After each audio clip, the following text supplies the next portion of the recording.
ito natingga na ang project na ano, tree house. Maraming mga nangyari kaya hindi na ituloy. Kaya pinatrim ko yung ano, yung puno. Sobrang laki, lumalampas dun sa ano, sa boundary. Pero yun, may ano na uli, may mga tubo na uli. Ito papuputol lang ngayon.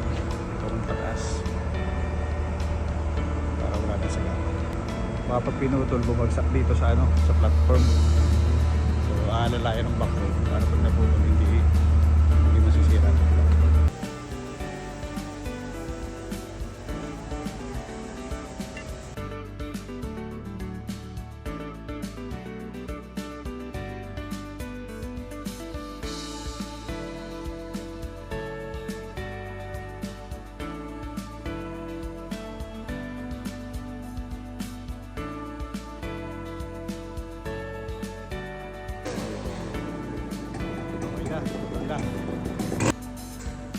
Ito na, tutuloy na namin, oh. Kakabit na ng haligi. Ito yung process na gagamitin. Tatlo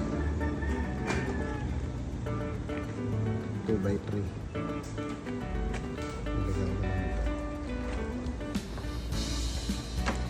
Tatry isang pa yung isa para makita kung anong itsura.